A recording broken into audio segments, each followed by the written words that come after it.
Welcome to the CEC Report. It's the 8th of April. I'm Robert Barwick and I'm joined today by CEC leader Craig Isherwood. Welcome, Craig. Yeah, thanks, Robbie.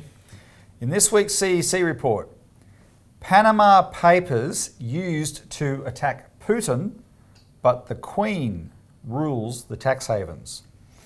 And the supervisors who are supposed to keep our banks safe are liars. So first, Craig, Panama Papers used to attack Putin, but the Queen rules the tax havens. So this a big story this week, one of the biggest ever really. So, and what made it big particularly was it was done in a coordinated way. We'll go through the details of that.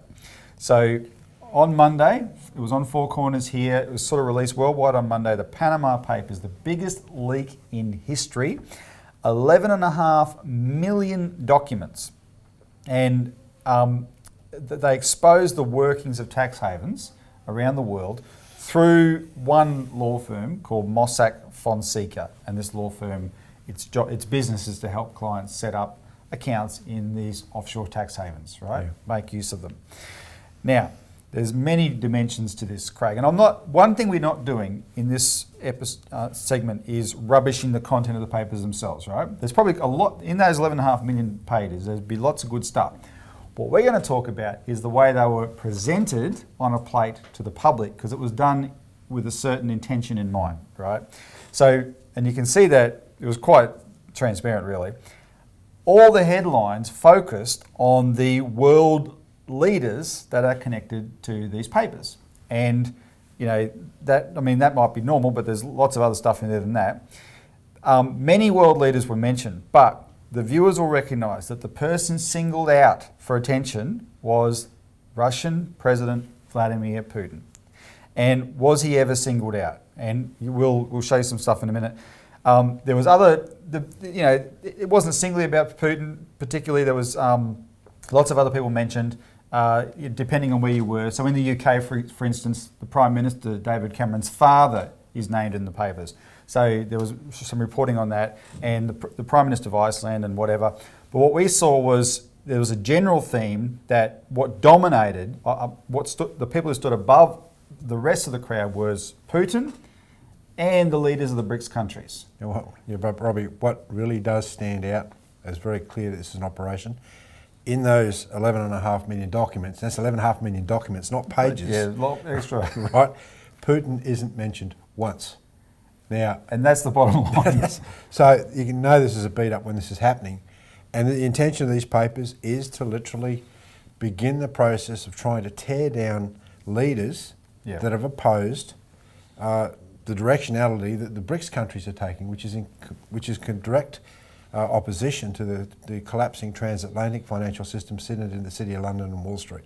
Well, I wanted to show, we'll put some cartoons up on the screen that this came through in this Australian news service that I get every morning, where they said the best political cartoons about the Panama Papers, and you look at them and you see these cartoons feature Putin, and that just shows you that Putin was the flavour of the release. And then, as you said, there was a general BRICS flavour. So even today, Craig, I heard on the radio talking about Dilma Rousseff's problems in Brazil, and they said she's not mentioned in the papers, but... Is Malcolm Turnbull mentioned in these papers? Well, Malcolm Turnbull, and why would you ask that? Where does Malcolm Turnbull keep his money? In the Cayman Islands. Is he mentioned in these papers? We don't know. It certainly hasn't come out yet. Maybe it'll come out during an election campaign. There's 800 Australians mentioned in them. Right? Okay. But we don't know who they are yet. We also know, Craig, that there was comparatively very few Americans mentioned, even though, you know, the way the world financial system works with Wall Street, that is by definition a joke, right? Do you think someone filtered these 11.5 papers? Well, let's go through that. That's the thing. Were they filtered? Was this twisted for a certain flavour? And the bottom line is, to ask the questions to answer it, yes. What we saw, it's actually quite sad, really, because with a big story like this, and you want to know this kind of information when it comes out, you want to know it. But one of the things that people have to understand is, okay, who goes through 11.5 million documents to work out what's in there? Well, it was a big operation, and it was run by an outfit based in Washington called the International Consortium of Investigative Journalists.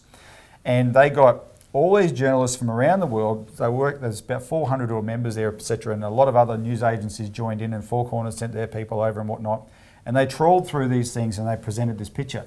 But the ICIJ, this grouping, this consortium, was able to put the spin on it that they wanted. Why? Well, look, who funds the ICIJ? Mainly a whole bunch of activist foundations such as the Ford Foundation, but the one that stood out to us was the Open Societies Foundation. That is George Soros.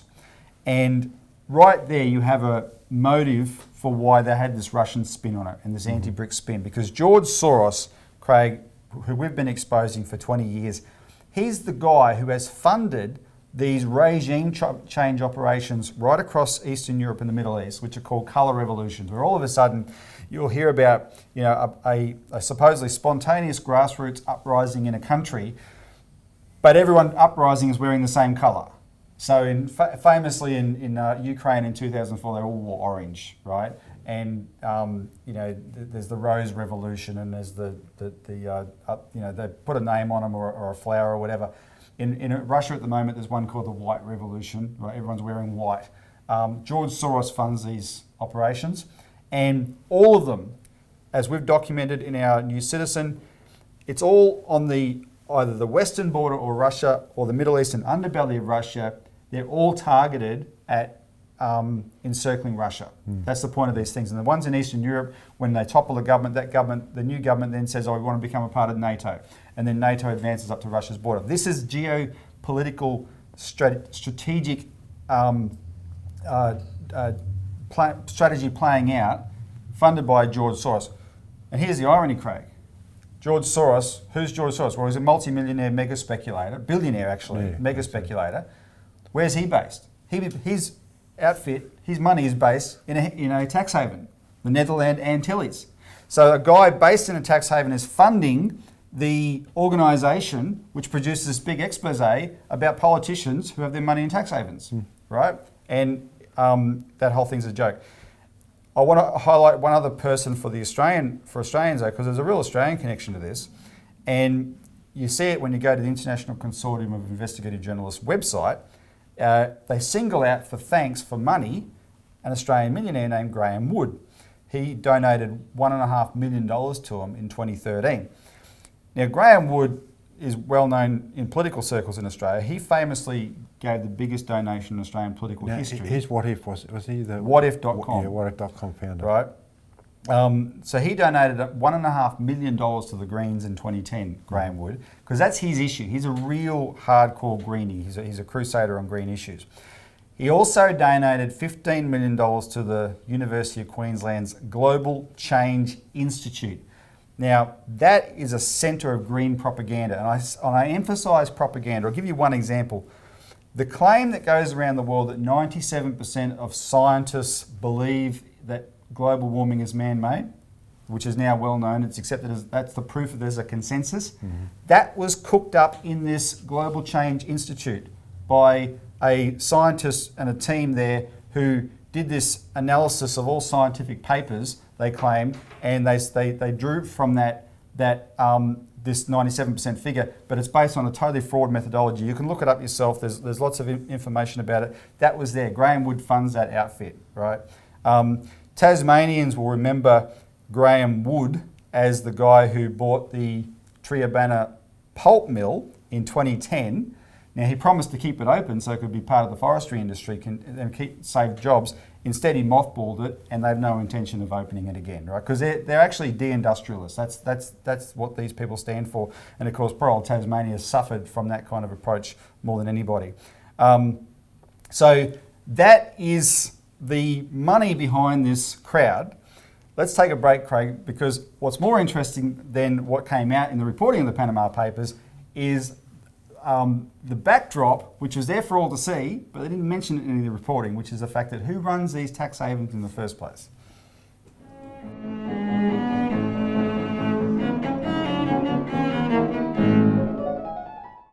You've been watching the CEC Report, the weekly TV show of the Citizens Electoral Council of Australia. What can people do to find out more, Robert? Well, they can get on our website, www.cecaust.com.au, or they can call our toll-free number for Lisa to order a copy of this. the Australian Alert Service, which is our weekly publication where we write up all the material we use.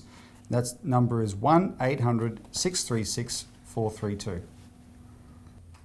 Welcome back to the CEC Report, where we're talking about Panama Papers used to attack Putin, but the Queen rules the tax havens. And Craig, the second part of that is now what we're going to talk about. Because when I was watching this, I thought this is a classic case of missing the wood for the trees. Deliberately, but not exactly. Yeah. It is deliberately, but the journalists would never admit to that. So this whole story about offshore tax havens and these politicians are setting up these accounts and these things, and by definition, everything they're doing is illegal. But there's an infrastructure that's already there in place, which is these tax havens themselves that exist. And what none of the reporting mentioned is, hang on, these tax havens are almost all British. That's because, Robbie, they leave out the hypothesis that the Crown is behind this. The Crown possibly couldn't be behind this. This is not possible, and therefore when you get 400 journalists all in a room together discussing or going through this stuff, without that hypothesis in their head, they literally miss the wood for the trees. It's right there in front of them. Yep. If you watch the Four Corners story, they go to the British Virgin Islands and they talk about how hard it is to get in there, etc., etc. And they don't talk about, for instance, well, why is this the British Virgin Islands and who runs this show, right? Why can you set up such shady operations so quickly in this place? Well, this is the way the Crown works. Now let's go through some details about that, which are quite shocking. But very interestingly, just after the global financial crisis blew up, Craig, this got a bit of coverage in the Australian newspaper here because the journalist Peter Wilson was in the UK, and he went and attended a seminar by a crusading accountant over in the UK called Richard Murphy, who runs what's called the Tax Justice Network. And this guy is running a campaign to expose that this is the dark side of the British system. Right now, we on this show we always talk about the Crown and the City of London. Well, this is a key part of that infrastructure. So the feature in the Australian was called Pirates of the Caribbean, and it was in March 2009, and it included this map of the tax havens in the world, pointing out, and the title of the map very correctly called it Britain's Empire, and this is what Britain. People don't think the British Empire exists anymore. Well, it's not a territorial empire per se. It's in their own words, an informal financial empire. There is a territorial component to it though, which is the Commonwealth, but especially from the financial side, it's these islands dotted all around the world, which are controlled by London and the Crown. Murphy likens this to the 16th century pirates like Drake and Raleigh, and that's why they're called Pirates of the Caribbean. And Sir Francis Drake and Walter Raleigh, they plundered the trade of all these countries as pirates, but they were serving the Crown when they did it, right? And that's the way these tax havens work today. So here are some quotes from Richard Murphy from this article, but I urge people to go and look it up yourself. And he starts off by talking about how some of this came out because then British Prime Minister Gordon Brown said, we're going to crack down on these tax havens. And the reason Brown said that is because the financial crisis had shown how bankrupt all these governments were, Craig. They bailed out the banks, but they needed money, and they knew all this money was there. But Richard Murphy's point was they knew the money was there because they helped set up the system that squirreled all this money offshore. There's another irony here, Robbie, just quickly, that Gordon Brown was responsible for making the Bank of England independent and separate from the control of the government. This idea, the independence of the central banks that we've got down here with the Reserve Bank, that was where that came from. That idea came exactly, from. And it creates what that has allowed is that finance exists outside of the control of any governments. Yeah, and that's a really significant point just to know. Exactly, and if it's outside of control of governments, Craig, it's outside of control of. There's no democratic accountability. Yeah, that's right. So here are the quotes. It was Brown, during a decade as Chancellor, who boasted of his light touch regulation of London's financial district, stubbornly staving off European calls for greater regulation so that the freewheeling city could overtake New York as the most important financial centre. And it was under Brown, today's scourge of tax havens, that Britain consolidated its position as the greatest operator of tax havens. What Brown never mentions is that most of the financial centres listed by the OECD as tax havens, I'll just skip this bit, are or were British territories. Half of them still have the Queen as their head of state. Britain, Canada and Australia account for 90% of the combined population of the 16 independent nations ruled by the Queen. Most of the other 13 are defined by the OECD as tax havens. Murphy says Britain could shut down the havens in its territories by directly intervening or by banning its own banks from operating there, but instead it has been, quote, a deliberate British policy, end quote, to create tax havens to support its own financial industry. Quote, London is the biggest tax haven in the world because all these other places are just branches of London, Murphy says. The constitution of all British overseas territories can be changed by Britain, quote, whenever we like, Murphy says. Every single law passed in the Cayman Islands, the British Virgin Islands, Guernsey, Jersey, the Isle of Man and so on, has to be signed by the Queen, meaning it is actually signed by our Ministry of Constitutional Affairs, end quote. Maintaining the havens were, quote, deliberate economic policy under Brown because, quote, by having the tax havens, he had a conduit to bring the hot money of the world into London to keep the city growing, to keep the value of sterling high, to keep our exchange rate very favourable, and it kept the flow of tax from the City of London coming in. So as long as that was coming in, he was very happy to have the tax havens there, which meant he was at the top of the pile of the world's financial centres, end quote.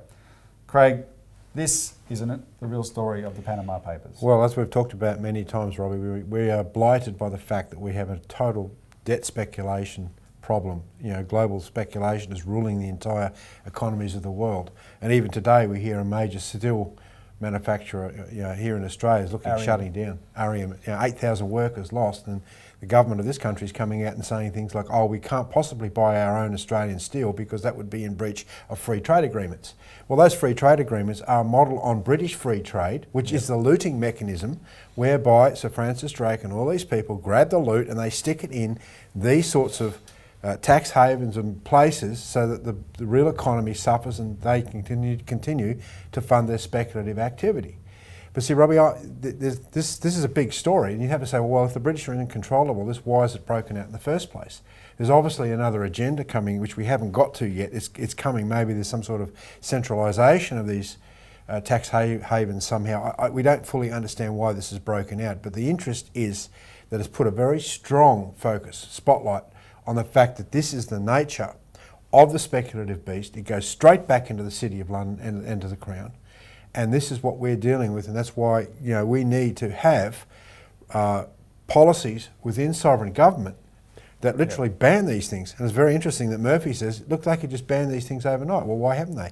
It's because they're terribly worried about the fact if they ban these things, the entire financial system would implode overnight. People need to get back to a new standard, I think, in economics, Craig, where they understand that anything that is done to take financial activities outside of the supervision of governments has to be considered illegal. Yes, and that's what rejected outright. That's how it used to be looked at in the past. I mean, under Curtin and Chifley, under the Second World War, they were very, very tough on the private banks via the Commonwealth Bank to make sure that there was none of this speculative looting take place as we were trying to defend ourselves. And it was exceptionally successful, and we were able to develop our physical economy in ways that no other country was able to. Yep. So the model's there. The history tells us that if you go down this pathway, you're going to crash your economy. So we will monitor this story. There's obviously a lot more in the 11.5 million documents, and we'll keep reporting it on the show here. But for the viewers now, as you see the news going forward, remember this aspect of the Crown. So let's take a break, Craig. When we come back, we're going to talk about how much APRA, our bank supervisors, are liars.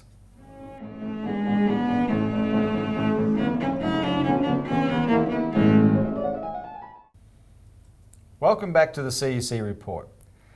The supervisors who are supposed to keep our banks safe are liars.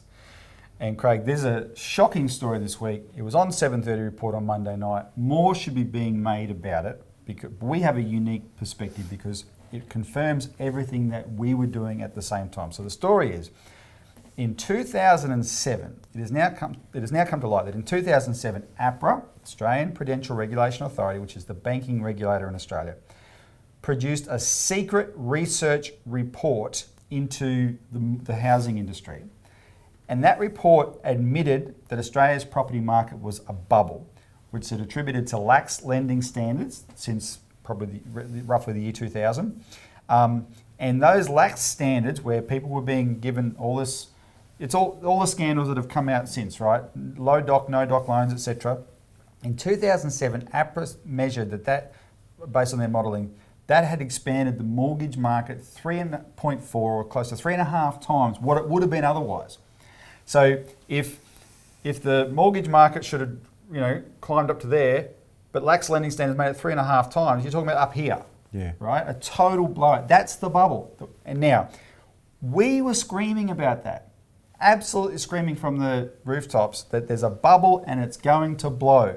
And at the time, no official acknowledgement, no official admission that was the case, total official denial that was the case. And we later on found out, caught Joe Hockey around that time lying. He said, he in a letter to one of our people, there's going to be no crash coming. But while he was telling Koshy that his wife said, sell everything and crash is coming. Yeah, we put out a New Citizen, Robbie, back in that period, or shortly, 2008, called the Homeowners and Bank Protection Bill New Citizen.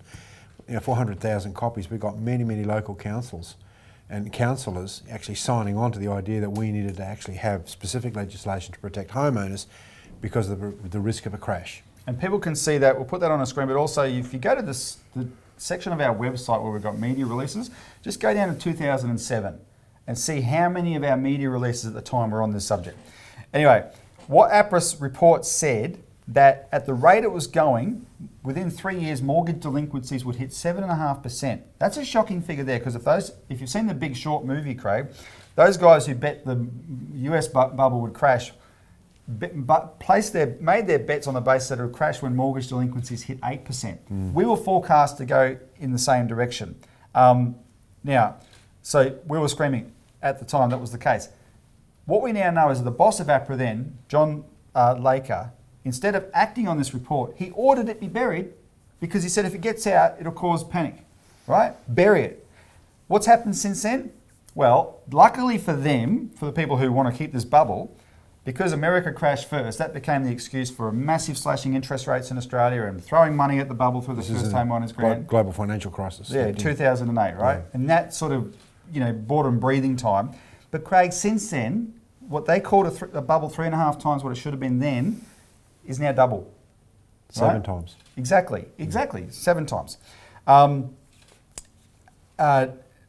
One of the perspectives of the CEC is in 2014, we were in Canberra, we met with the chief economist of the Treasurer, who said to us,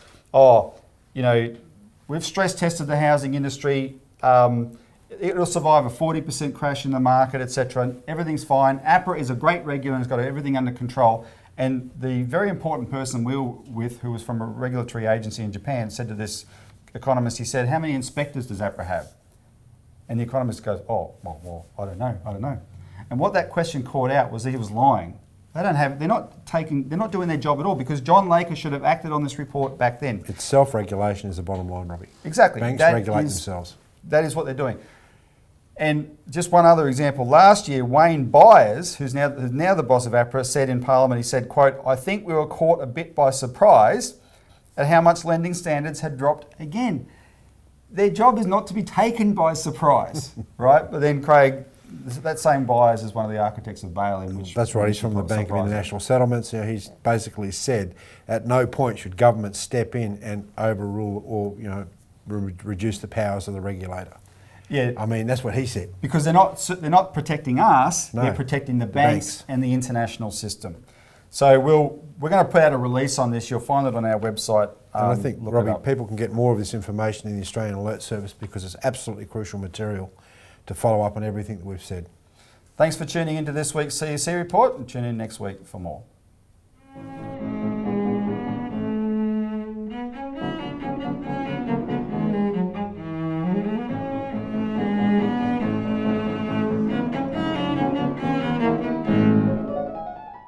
You've been watching watching the CEC Report, the weekly TV show of the Citizens Electoral Council of Australia. What can people do to find out more, Robert?